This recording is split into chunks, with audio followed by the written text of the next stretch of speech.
আজকে আমরা সবাই মিলেমিশে একসাথে গিয়েছিলাম খালা শাশুড়ি বাড়ি। আর সেখানে কিন্তু আমি একা যাইনি, আমার সাথে ছিল আমার মামি শাশুড়িরা, আমার মামা শ্বশুর, তারপরে আমি আমার ছেলে মেয়েকে নিয়ে গিয়ে একদম সবাই মিলেমিশে গিয়েছিলাম। আর সেখানে কি কি খেলাম সেটাই কিন্তু আজকে আপনাদের দেখাবো। আসসালামু আলাইকুম এভরিওয়ান, কেমন আছেন সবাই? আলহামদুলিল্লাহ আমিও অনেক অনেক ভালো আছি। আর দেখুন, এটা কিন্তু দেশি মুরগি ছিল, দুটা দেশি মুরগি ছিল।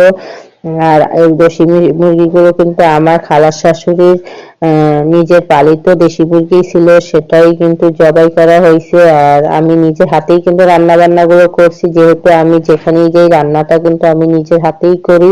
আর দেখুন, এখানে কিন্তু চিতই পিঠাগুলো কত ফুলকো ফুলকো, তারপরে চিতই পিঠাগুলো কিন্তু অনেক ভালো হয়েছিল।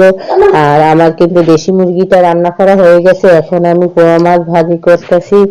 আর পোয়া মাছগুলো কিন্তু একদম নদীর তাজা তাজা পোয়া মাছ ছিল, আমি একটু ভাজি করে নিয়েছি।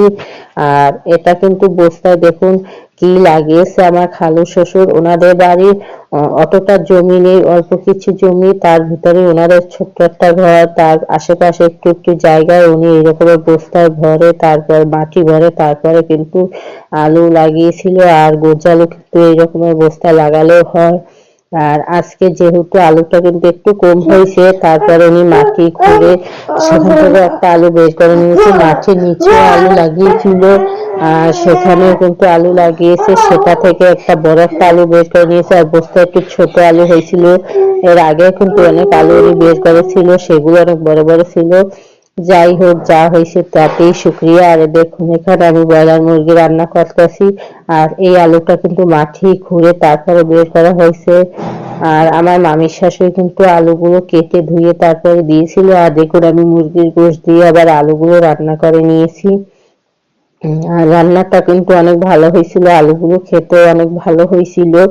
আর রান্না বান্না কিন্তু সব হয়ে গেছে। দেখুন, এখানে মাছ ভাজি ছিল, তারপরে আলু রান্না ছিল, আর এখানে ব্রয়লার মুরগি ছিল, দেশি মুরগি ছিল, সবাইকে কিন্তু খেতে দেওয়া হয়েছে। সবাই খাওয়া দাওয়া করতেছে। আর এই আলু রান্না ছিল, দেখুন আলুটার উপরে জিরার গুঁড়ো দিয়েছিলাম। আর সবাই দেখুন